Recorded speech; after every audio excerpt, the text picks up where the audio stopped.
For those involved in dealing with cryptids, if any of you are reading this, why do you do it? Other than the money, of course.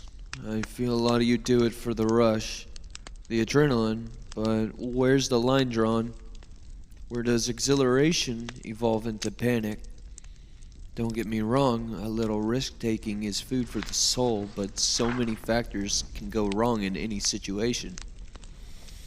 In particular, what do you do when you find the corpse of a cryptid you were hunting, eviscerated and dismembered? When the abrupt realization hits you that there's a bigger fish. My grandpa wasn't quite on the level of monster hunting, but boy, he was a crazy motherfucker. Once he hunted a grizzly using nothing but a crossbow, wet mud, and leaves, and his wit. He's had its head mounted above his forest house fireplace ever since. I can't say how far back his love for the wilderness is rooted, but I know he grew tired of the city long before retiring from his job as a metropolitan engineer. Since then, he's lived out in an old house in the northwestern reaches of the Olympic National Forest, about 40 miles from the park itself, Washington State. I can only imagine how lonely it must have been, living out there by himself, but he never seemed any the worse for it. In recent years, I've come to be good friends with a guy I met in college, Martin. I could see the same fire in his eyes as my grandpa's when it came to the outdoors, always pestering me to come with on camping trips, going fishing, hunting, you name it. It was a no-brainer bringing him along for a visit to my grandpa's. Honestly, I feared they might get along too well, and Martin would never return with me. In the end, it didn't matter because both of us had been engraved with the morbid aversion to the woods since that day. Martin was particularly eager this time, practically vibrating in the passenger of my Jeep. Last trip, Grandpa promised he'd show him the ropes of skinning and pelts. Martin often went on about how he'd feel sitting in front of a roaring fireplace with a great deerskin rug laid out beneath it. My motivation was simply to check up on my grandpa. He hadn't been responding to my attempts at contacting him for the past week, so naturally I was a bit worried. We ran into a problem early, driving up the long dirt road to my grandpa's, rounding a corner. I slammed on the brakes, seeing a slew of fallen trees across the road. "Damn, what happened here?" Martin exclaimed. "There haven't been any storms recently, right?" I sat with my hands 10 and 2 on the steering wheel, lost for words. No. It's been pretty clear weather around these parts since March." "Weird." Shutting the engine off, I hopped out of the Jeep. The only sounds were the leaves flittering in the mid-spring breeze, nature's white noise. We were a little over 2 miles away from the house, an easily walkable distance. Grandpa had enough equipment that we didn't need to bring much of our own, so our bags were light. I had my phone, a flashlight, water, spare clothes, and my utility watch strapped around my wrist. My plan was to get up to Grandpa's and come back down in his truck to chop up the fallen logs with a chainsaw. We thought it would be more fun to go through the woods alongside the track. A long dirt road means only boredom after all. So we scrambled down the left side slope and began our trek, keeping an eye on the road to follow its route. Only a few minutes later, the smell hit us. A putrid carrion. It was nothing unexpected. Animals in the forest die all the time. Even so, that hardwired part of my brain was repulsed by the smell. "Shit, something's festering out here," I said. "I can't imagine how it'd smell in the summer." Martin let out a small retch, but agreed. The stench only grew stronger as we went on. It was at its peak when I almost tripped over a sharp object on the ground. I thought it to be a cluster of branches at first, but the notion quickly dissolved upon seeing their pale ceramic reflections. A decapitated stag's head lay right in front of us. It was wrong, though. The teeth were too long, and the bone of its face was exposed. Even with the odor, I could tell it was fresh from the viscous black blood that seeped from its neck and mouth. Martin spoke up. "God damn, that's freaky. You think a bear did this?" "I mean, there's only black bears here, right? I doubt they could pull off something like this. A cougar, maybe? I don't know. Never seen one straight up decapitate a stag like this, though." My eyes were drawn to a trail of blood, forming a jagged streak ahead of us on the ground. My gaze followed it until it terminated at the stag's grisly mess of a body. Well, it looked quadrupedal from a distance, but as we moved closer, I found myself sorely incorrect. The body was that of a monster, large in stature, but bony and gaunt. Long, razor-sharp claws lying splayed across the ground like kitchen knives, and all covered in patches of dark, wizened fur. "Is it bad?" Martin called out, approaching from behind me to get a look. When he saw it, he went still and quiet as I had. There was no statement that could do the sight justice. I'd heard the old tales of the horrors lurking deep inside the forest, but never experienced them face to face. It was still, laying dead as the fallen leaves beneath it. It looked crushed and broken, littered with what seemed to be wide and deep puncture wounds. Martin managed to speak up. "Is that?" But before he could say more, a sudden snap broke the tension. The snap of a twig. No, a branch. My spine shot straight upright.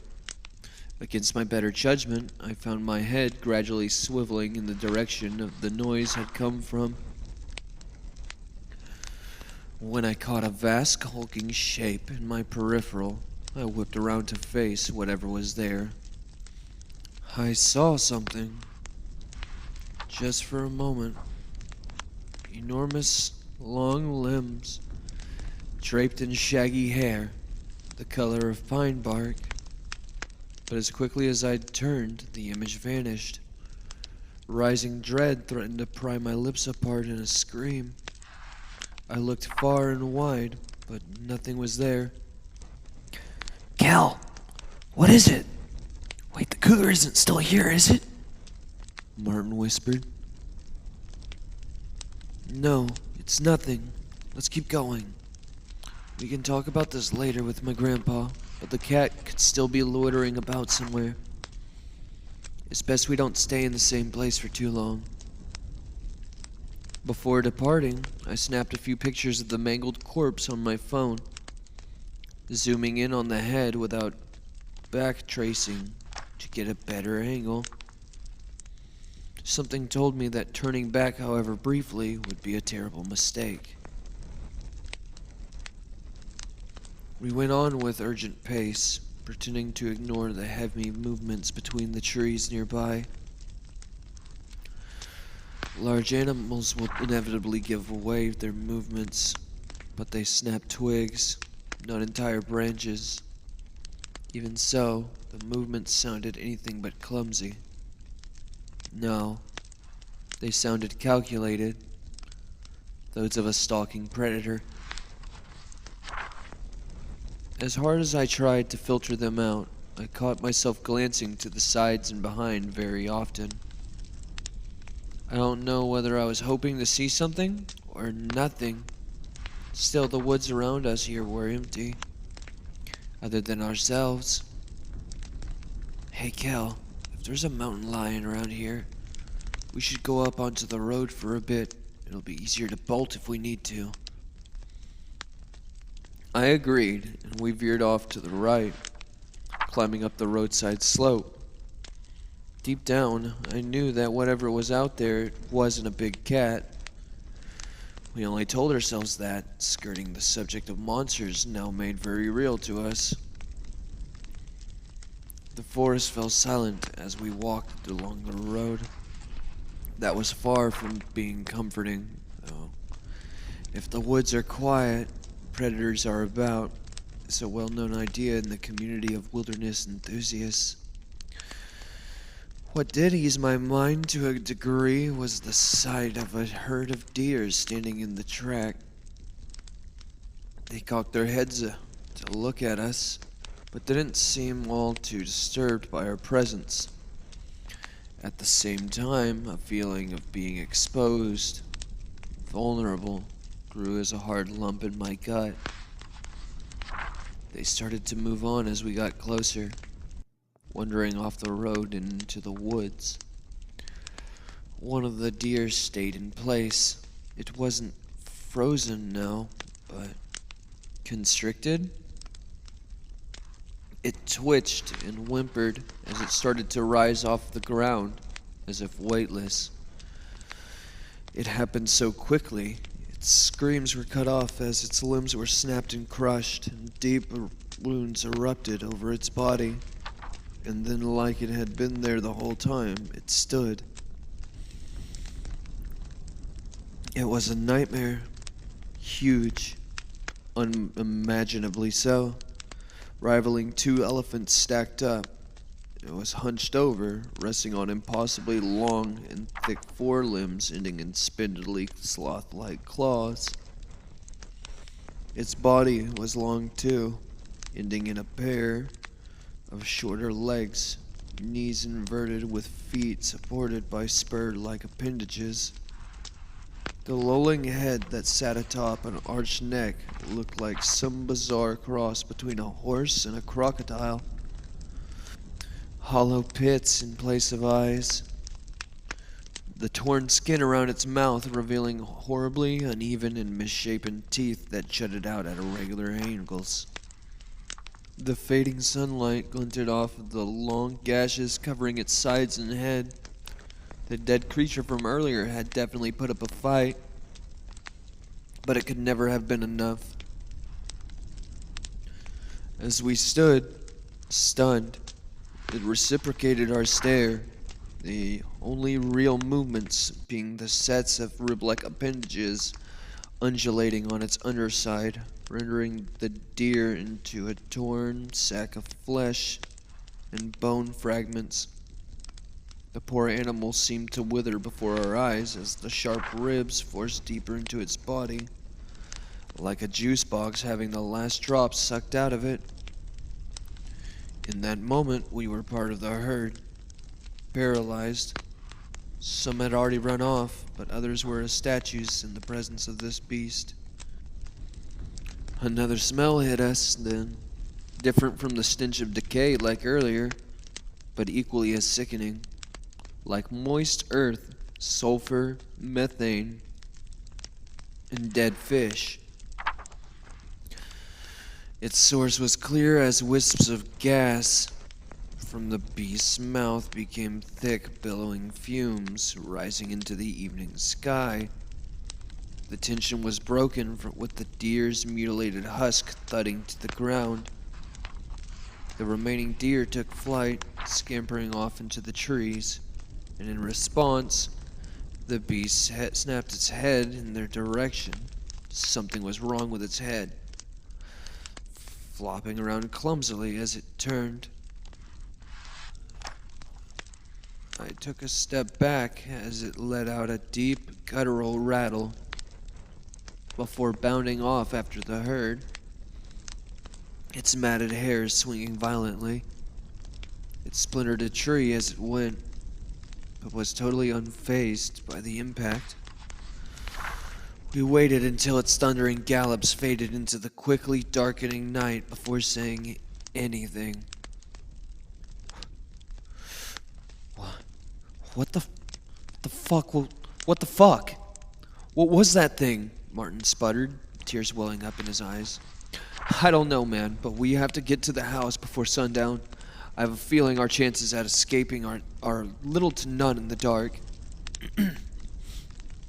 What, are you crazy? We have to go back. I want to get as far from this place as What about my grandpa? We can't just leave him here with that thing. Martin didn't look over to me, but wasted no time disagreeing. Starting his jog up the road, we were already about halfway to my grandpa's house, and even if we wanted to escape, it would be a menial task for the creature to smash the Jeep off-road. The solitary light in the distance looked like the gates of heaven. It radiated safety, but I knew we couldn't continue out in the open, completely exposed. I looked down to my utility watch, making a mental note of the direction of the house. North-northeast, before grabbing Martin by the arm and leading him off to the left side of the road. Nature's cruel irony manifested in the steepening terrain and the thickening brush. The house's light quickly faded, leaving us with only our bearings to navigate. I thought we might have gone off track for a terrifying moment, but I saw the column of smoke above the distant tree canopy that could only be from my grandpa's chimney.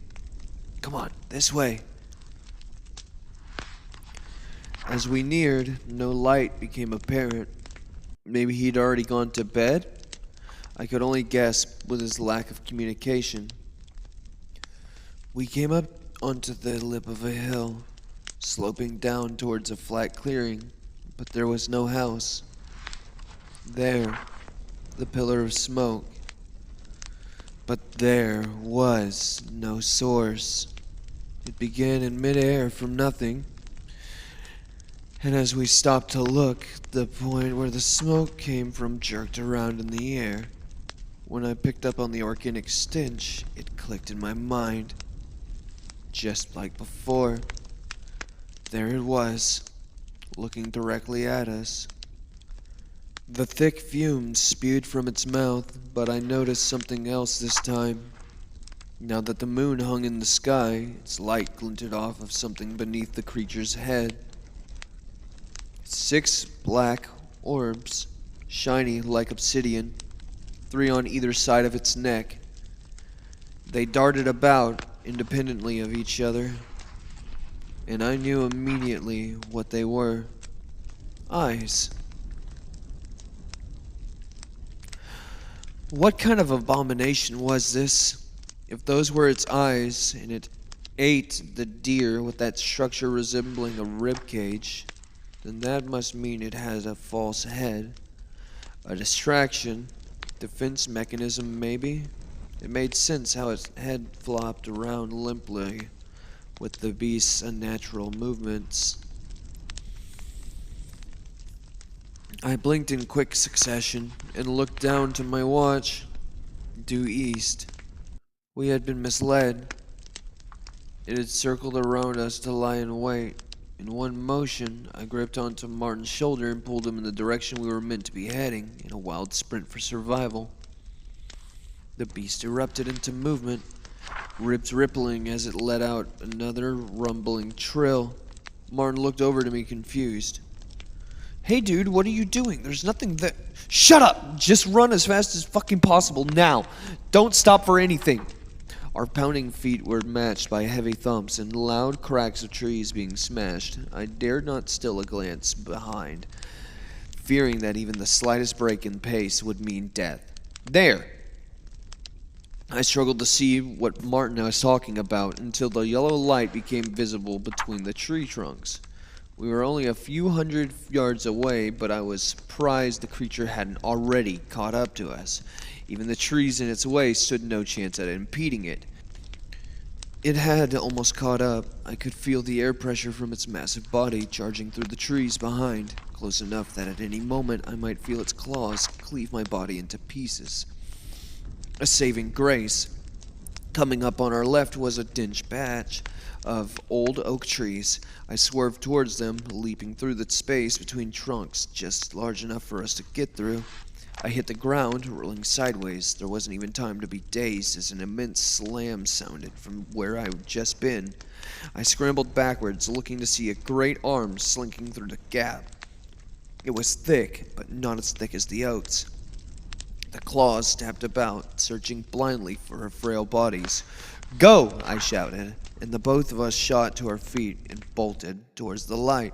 As we ran, the sounds grew distant. Was it stunned, or did it still think we were behind those trees? I didn't care. All that mattered was being inside and not out. Gravel clattered against the front of the house as we skidded to a stop. I rapped on the door, devolving into pounding when they went unheard. On what was probably the 20th knock, my fist met only air, and I stumbled in through the now open doorway. I looked up to meet my grandpa's gaze. His eyes were wild. He didn't look like himself. He glanced behind me at Martin, then behind him. Whatever he saw out there, his pupils contracted in response. "Hurry, boys, get inside," he whisper shouted. We filed in, and he went to bolt the door, but hesitated. His hands fell limply. No use. He was right. If the beast wanted to pay a visit, it would do so regardless of our home security. We followed him quietly to an uncovered floor hatch. "What's this, Mr. Bennett?" Martin asked, regarding the hatch. "Huh? Oh, this here's my old wine cellar." Martin went to ask further before being interrupted. Get down the ladder first, son. You can shoot your questions once we're safe." He pulled on the handle, opening the hatch to reveal a sturdy wooden ladder that led into a dim space beneath. One by one, we clambered down its dusty rungs, meeting the cold concrete floor at the bottom.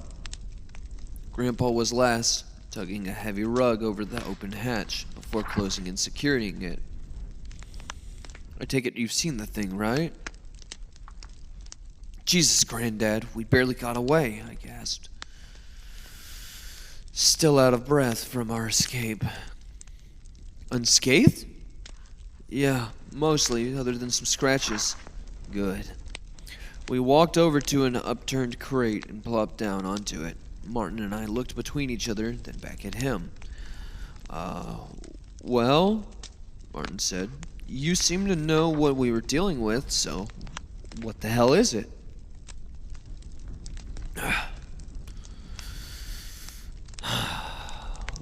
Grandpa gave Martin a scowl of disapproval, quickly relenting into understanding. "I'd scrutinize you on your manners, boy, but now ain't the time." He released a tired gasp, letting his head drop down before inhaling sharply and looking back up at us. I'd seen it only once before, in my varsity years. Had some Danish friends on my course who said I should come visit them over there. Go and do some backpacking in their home country. Beautiful landscapes over in Denmark. Really. Peaks riding out the trees, you know. Before he could lose himself in a daydream, I cleared my throat to bring him back to reality. "Oh, right. Okay, so we were pretty deep in the woods when it happened. We'd all gotten paranoid because we thought something was following us. Something big. Elk, maybe? But we never saw nothing. Only heard it. And then, God, one of the girls in front of me started to levitate? I don't know. She was just rising off of the ground, gripped by something. Whatever it was made a mess from her, crunching her up like a meatball being squeezed. I saw it then. Curved bones wrapped around her, stabbing in deep. Ain't never gonna forget the sight of it. It's like a stain on my mind." "We saw the same thing," Martin piped up. "Only it was a deer. Looked like it sucked everything out of it when it was done." "Yeah. I can't say I know how it works. You can only see it if you know something's there." "If it's there?" Anyways, we ran as fast as we could back down the trail, and we seemed to lose it.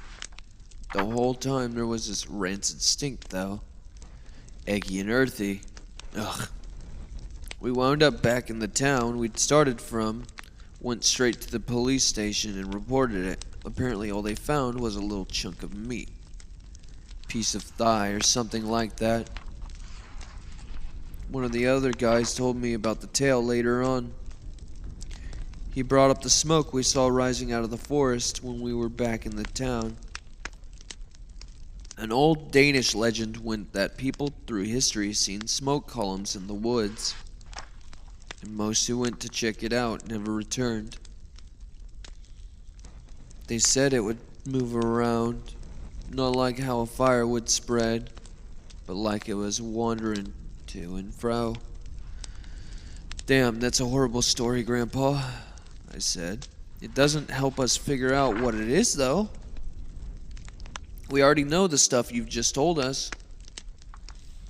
Well, he replied, I'm sure it's got many names, seeing how it can just pop up where it likes, but I only heard it called the Skorstender. Means chimney beast, if I'm remembering right. That makes sense. We thought we were seeing the smoke from your chimney, but it led us right to it. Cal, Grandpa sighed. This house ain't even got a chimney. Martin looked over at me, scoffing, then back over to Grandpa. So it lures people in like that? Sure, but I don't think it means to. I'm gonna take a gander and say it started up with the fumes after it ate that deer? Yeah, I replied. Whatever that thing is, it ain't from here. It ain't from anywhere on the planet, I think. It eats something, then starts giving off smoke. Waste product from digesting, I'd guess? So, shit gas? Martin chuckled. He always was able to find a way to lighten the mood in dire situations, even just a little. I looked up at the monochrome ceiling above us, mulling over what Grandpa had said. I remembered how this whole thing had started, and pulled out my phone to bring up my photos. We found this after starting our way up to yours on foot. I have an inkling, but do you know what it is? Grandpa squinted at the screen, then took it from my hand. Scroll to the right, that's only the head, I said. His silent focus was only punctured by the dull taps of his finger on the screen.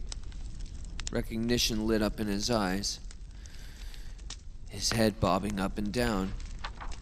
Well, I'll be damned. Wendigo, right? I asked.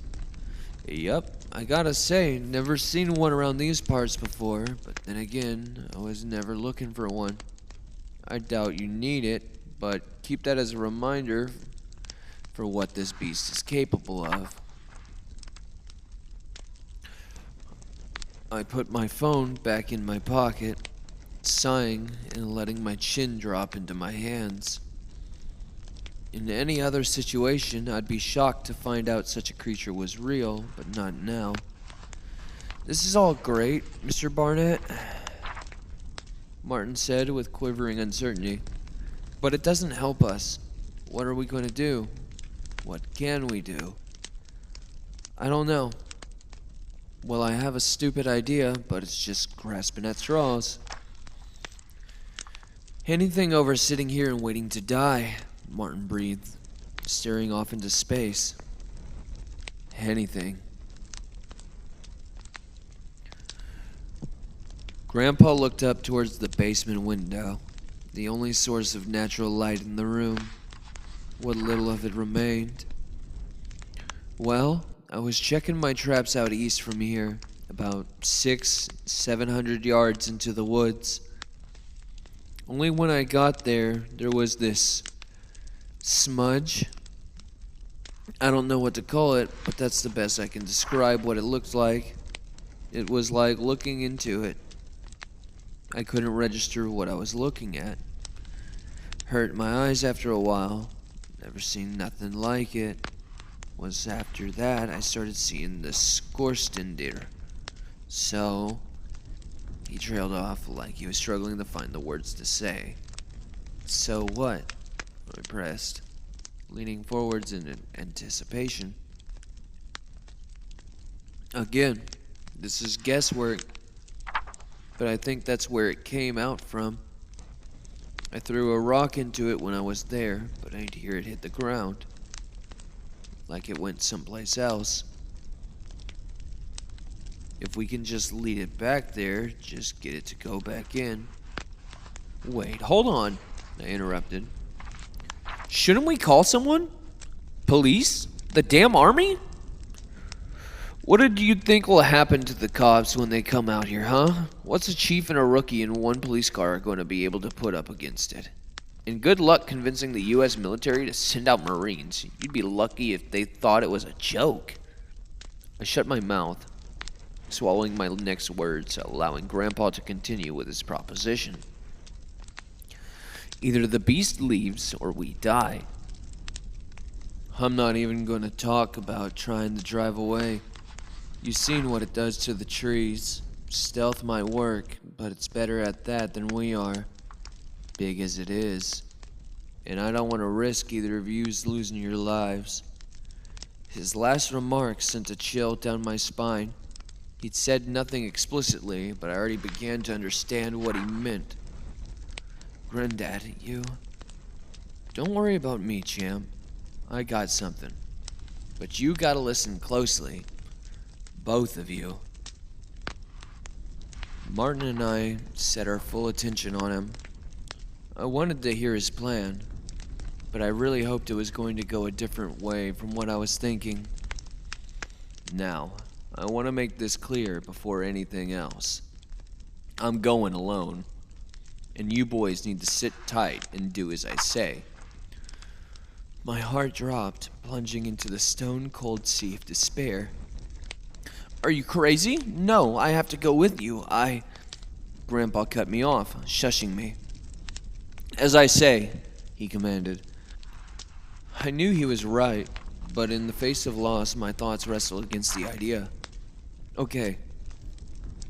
Now I'm gonna call you when I'm a ways off, alright? You have to pick up and stay on the phone with me. It's vital you keep your attention on my voice. I need both of you to be brave for the next part. I need you to make as much noise as you can. Martin's eyes bulged in fear. Won't that just get us killed? I haven't finished. That's only up until I call you. When I do, you shut up and you hide in the darkest corner of this cellar, okay? I was heaving for breath now. Cold beads of sweat budding on my forehead. But I closed my eyes and stilled myself. Yeah, okay. Good. Once we're connected, I'll start. We were silenced by a single, muffled thump from overhead. So forceful that the ceiling spewed cement dust down on us. Then another thump, and another, and another. I fell off my perch in shock when a booming crash sounded from above. Chased by the clattering of rubble, the steady thuds drew nearer, louder, until the only sound was that of the floorboards groaning under immense weight. I looked over to Grandpa, who looked over to me and whipped a finger to his lips. I nodded, then slowly turned towards the basement hatch. The beast was trying its best to move silently. A stifled whimper escaped my lungs as I saw the hatch buckle. A loud bang shook the house's foundations. Then nothing. In the silence, I could make out the beast's ticking growl. It was toying with us, trying to catch us out, make us think we'd been foiled, so we'd burst out in a panic and try to flee. Its intelligence terrified me so much more than its grotesque appearance. It tried this bait a few more times before huffing angrily. The heavy creaks grew distant until we could no longer hear it, aside from the single crash of a fallen tree somewhere outside. I stood up, eager to set this plan into motion, only to be dragged back down by a firm grip on my arms. My eyes fell to meet my grandpa's, looking at me with a wide-eyed scowl. "Sit down," he hissed. Not yet. Bastard's clever. It's probably waiting at the tree line, waiting for us to come out. The three of us sat in silence, ears attuned for even the slightest noise to indicate its presence. After an excruciating wait, Grandpa rose to his feet and crept over to the ladder. He scaled it, wincing at the creak of a rung, then pushed open the hatch ever so slowly. The rug that had been above was tattered, torn fragments slipping down into the now open space. He peeked out from side to side, checking rigorously that we were safe. As he pressed his hand upward, what sounded like a broken tile was disturbed, clattering to the floor above us. Grandpa froze in place, visibly tensing.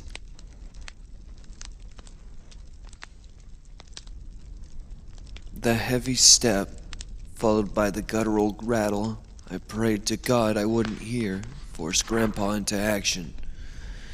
He pushed himself off of the ladder, ducking and rolling to the floor, right before the hatch was slammed by immense force, cracking it and warping the hinges. Grandpa shot to his feet, adrenaline so far outpacing his old age. He glanced around wildly at the floor before looking up at us with newfound determination. "Ah, shit! Damn it! Change of plans. Martin, distracted. Make some noise. Kel, give me a leg up to the window." Martin's jaw fell open and his breath quickened.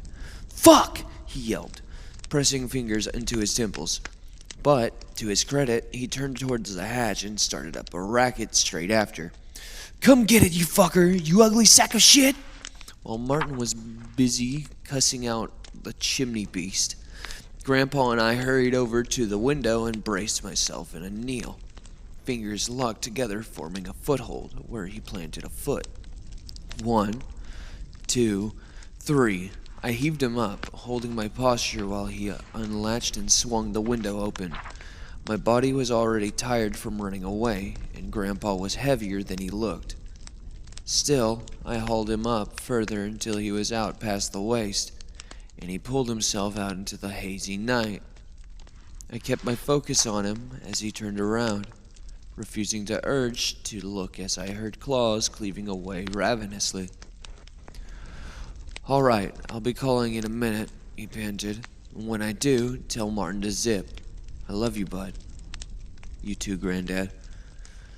My words latched onto him, fueling a forgotten instinct that slammed his heels into the forest floor and sent him sprinting into the trees, fading until he was merged with the dark itself. I was grounded again when Martin let out a shriek, and I turned to see him backpedaling from those spindly claws extending through the jagged hole that once was a hatch. A thick trail of blood smeared from him as he shuffled back, the same crimson that slicked one of the titanic claws. "It got me! Ah, God, it hurts!" he cried, flipping over and resorting to a belly crawl towards me. I rushed over and dragged him as far away as I could, but he flopped to the floor in shock when I released my grip. His calf was a mess of exposed, glistening flesh and bone, sliced through like warm butter. His mouth hung half open, but without a sound, so I rushed to build a cacophony in his place. As booming as I tried to make myself sound, I devolved into whimpering shouts. The beast's arm hasn't reached almost halfway across the room, yet still it slithered further and further through the broken hatch. Claws, tick, tick, tick, around in search of our flesh, tapping away. Backed up into the furthest corner alongside Martin, the monstrous hand grew closer, slowly and agonizingly so. So only I became aware of the incoming call from the vibration in my jacket pocket. It felt as if somehow safety lay in the act of answering my grandpa's call. My hand shot into my pocket and yanked the phone out, fumbling with the touchscreen and picking up. Granddad? It's so close. It's about to get us. Do something, please, I wailed into my phone. Instead of a reply, a loud crack rang through the night, and then the phone. The beast's arm lurched backwards, freezing for a moment, before it tore out from the basement, peppering the floor with wood fragments. As simple a sound it was, I recognized it. His Black Hawk. He'd taken it with him. I don't know when he picked it up. He may have had it on him the entire time. Out the window, I saw the hulking silhouette barrel into the trees at speeds rivaling my Jeep in fifth. I jumped when I heard Grandpa abruptly begin shouting over the call. The words were indiscernible, blending in with the scuffle of the sounds of movement. I took the moment to take off my jacket, then my t-shirt, which I pulled tightly around Martin's upper calf as a tourniquet. Hey, Cal. Grandpa said over the phone, sounding hollow and tiny. Make sure you keep up your aerobics. God, it sure as shit don't get easier with the years. I left a half-hearted chuckle out. I will. I want to go hiking through these woods with you, camping, surviving off the hunt. I know you do. God, I do too. He said, stifling a sob. You're gonna have to stay strong for your ma, okay? There ain't no chance I'm getting out this time. But you two are. I broke down then. Thick, watery streams lining my cheeks. I'm going to miss you so much, Granddad. Hey, but we had some good times. Amazing times, no? I sure as hell did. And, well, this is a pretty badass way to go out, right? An unfamiliar comfort swelled up inside me, almost breaking through the tears. Yeah. Alright, I'm here. A smudge. No idea what I'll find through there. I could hear the thundering beast across the call as it gained on him. Its clicks and rattles, too. I'm going in. Promise me one thing, though. Anything, Granddad? You be a good kid and make my daughter proud. That's all. A bizarre noise came from the phone speaker, something akin to the sound of a stone sliding across a frozen lake, followed by a splash that seemed to kill all noise. That dead silence was broken when a shuddering voice spoke again through the phone. What the? Where are you? I yelped, pleading for any small morsel of information he could provide. I don't know. I'm in a pipe, I think. Some kind of glass tube. I can see everything outside. It's all there. All at once. There's more of these tubes. So many more. They're branching and splitting, but... The connection got progressively weaker as he talked, jittering and buzzing in my ears. I'm heading down this tube now, and there... Central one. But it's huge. Enormous. Holy shit. No, I don't think it's the central in the distance. So many. The hell is this place? My exhausted brain couldn't fathom a single thing to say. I just listened, almost as confused as he was. Streams of... through some of them. And they... He was cut off by a tremendous splash, but the sound quality at this point made it sound more like a roar. I could only hear his whimpers until that hissing trill crawled its way under my skin once more. It melded with the audio glitches, but then I heard something I never could have expected, even after seeing what I had seen.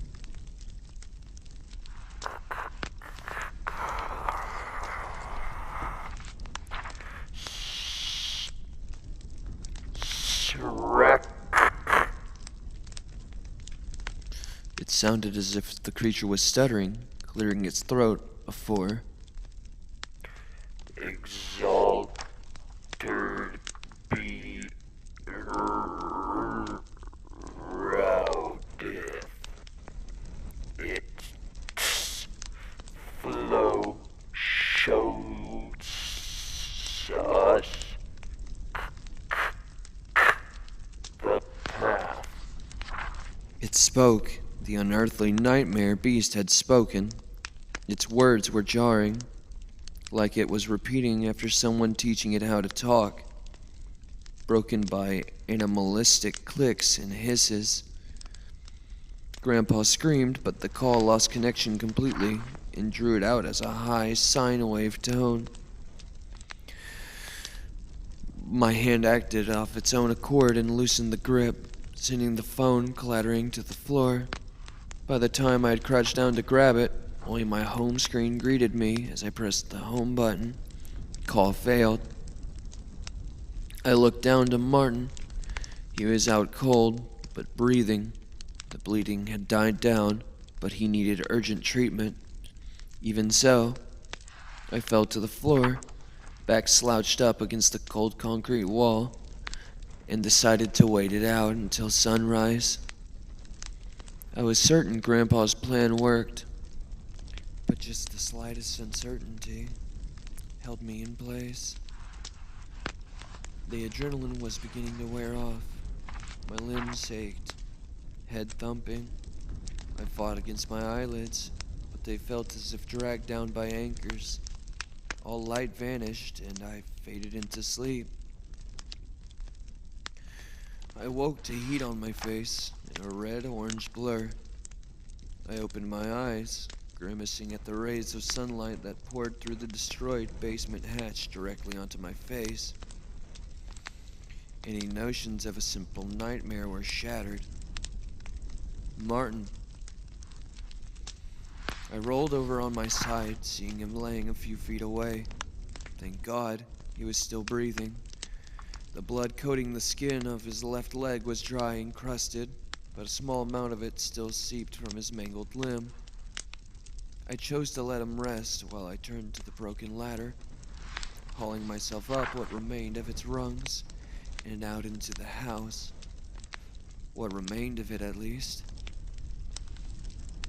Utter devastation. I do not exaggerate when I say almost the entire front portion of the house was gone. Wooden beams shut it out from the piles of rubble and dust, but all was still. Unlike the day prior, birdsong weaved through the woods and into the ruins. I recall learning about how forest animals would go quiet when a predator is nearby, but I'd been too on edge to notice until their sounds had returned. Still, subtle chills wormed their way up my spine. I felt safe, but I'd also felt safe with Grandpa in the basement until the attack.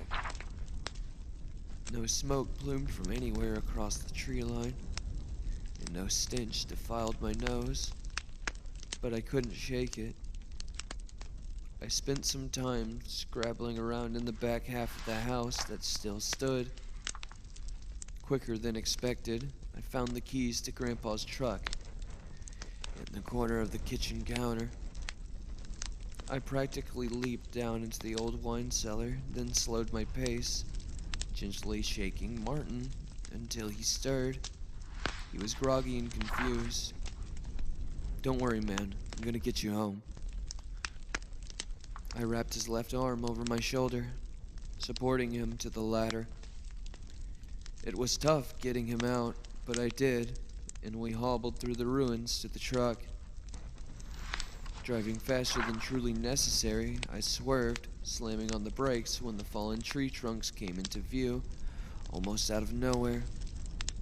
The jolt shook Martin, and he came to attention from the pain in his leg. I apologized for it, but wasted no more time in getting out and helping Martin down from his seat. The stench of death was stronger in the air. The Wendigo corpse festered nearby. It brought me back to the night before, the raw terror, spawning paranoia within me that grew intense over the short walk between the truck and my Jeep. I felt exposed, naked.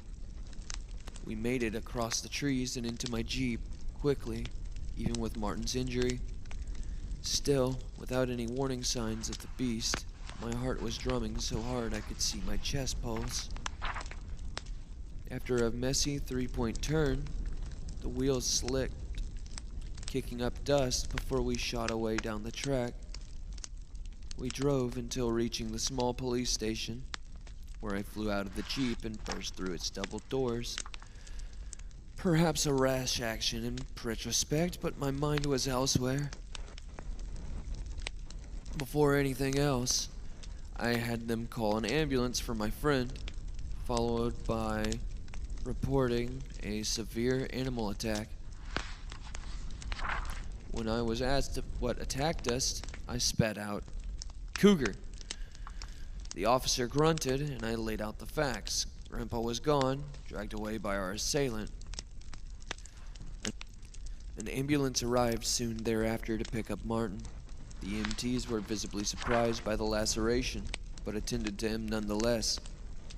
He'd lost a fair bit of blood, but they quickly got him in stable condition at the nearest hospital, where he stayed for the next week. A search party banded together to look for Grandpa, but they found nothing, of course. I was questioned about the state of his house, but I think the trauma welling up in my eyes was the best defense I could have had. No scorch marks on the rubble to indicate explosives. Nothing. It's been a few years since all of this happened, and I've made it through the stages of grief in one piece. I'd like to say Grandpa lives on in my memory, but that wouldn't be entirely accurate to say. I can still remember him, our conversations, days out, the smell of his fireplace, all that. But no matter how hard I try, I can't remember what he looked like. That's to say, there's only an imperceptible smudge where he once was in any pictures I still have. I don't know where he ended up. Some massive network of tubes, but I get the distinct impression that his grave lies elsewhere, in another place, separate from this world. I'm eternally grateful for his sacrifice, yeah, but I can't help but think that it was only our lives that were saved from the Skorstender. Are there more of them, or is it somehow able to relocate itself? Only my grandpa would have answers, but yeah, just in case. If you find yourself out in the wilderness and you see a steady plume of smoke rising from the trees, perhaps even the smell of organic stench of digestion, it'd be best to call off the occasion entirely. Once it's onto you, well, I only hope you're as lucky as we were on the day my grandpa died.